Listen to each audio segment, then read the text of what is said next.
Hi అండి, welcome back to my channel naans kitchen. నేను మీ శిరీష నంద. ఈరోజు మనం దొండకాయ పచ్చడి ఎలా పెట్టుకోవాలో చూద్దాము. దొండకాయలు ఫ్రెష్వి తీసుకుని వాటిని బాగా కడిగి తుడిచి కొంతసేపు ఆరబెడదాము.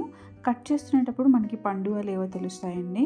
ఒక దొండకాయని ఈ విధంగా 6 ముక్కలు చేసుకొని పక్కన పెట్టుకుందామండి. తర్వాత వీటిని ఒక 2 నుంచి 3 గంటల వరకు ఆరబెట్టుకుందాము. ఇంకోవైపు చింతపండు మగ్గు తీసుకొని పెట్టుకొని దాన్ని చల్లార్చుకుందామండి. మరో ప్యాన్లో మనం ఇప్పుడు పోపేసి పక్కన పెట్టుకుందాము. 3 కప్పులు వచ్చాయండి దొండకాయలు ఈ కప్తో, అందుకే నేను 1 కప్ ఆయిల్ తీసుకున్నా. దీనికి మనం పోపుకి ఆవాలు, శనగపప్పు, కొంచెం జీలకర్ర, ఇవన్నీ 1 స్పూన్, 1/2 స్పూన్ జీలకర్ర తీసుకున్నానండి. ఇవి కొంచెం బాగా మరగనిచ్చి లో ఫ్లేమ్లోనే పెట్టి వేయిస్తున్నాను.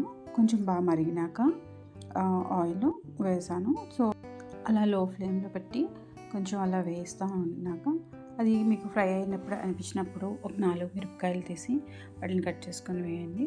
అది కొంచెం వేగింది అనిపించినాక కొంచెం కరివేపాకు రెబ్బలు ఆపేసేయండి. తర్వాత కరివేపాకు రెబ్బలు వేయండి.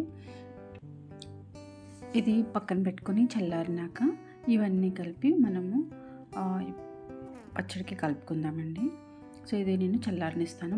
వెల్లుల్లిపాయలు ఈ విధంగా ఘాటు పెట్టి పక్కన పెట్టుకున్నాను. తర్వాత ఒక బౌల్లో 1/2 కప్ కారం,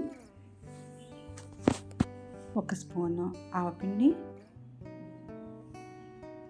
ఒక 1/2 టీ స్పూన్ పసుపు, అలానే మెంతిపిండి 1/2 టీ స్పూన్, 2 నుంచి 3 టీ స్పూన్లు ఉప్పు తీసుకున్నాను.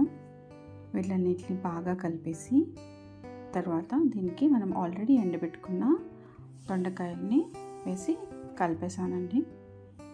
బాగా మిక్స్ చేసుకున్నాక ముందుగానే మనం చింతపండు గుజ్జు పెట్టుకున్నాం కదా ఉడికించి, దాన్ని ఒక 2 స్పూన్స్ వేసాను. అలానే ఆల్రెడీ మనం ఘాటు పెట్టుకున్న వెల్లుల్లిని వేసేద్దాము. ఇప్పుడు పోపుని దాంట్లో వేసేద్దామండి.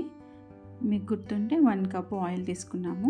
సో అంతా బాగా మిక్స్ చేసి మనం ఒక 1-2 డేస్ పక్కన పెట్టుకుంటే ఇదిగోండి ఇలా వచ్చింది. 2 డేస్ తర్వాత చాలా బాగా వచ్చిందండి. మీరు కూడా ట్రై చేసి ఎలా ఉందో చెప్పండి. Thank you for watching. Good day.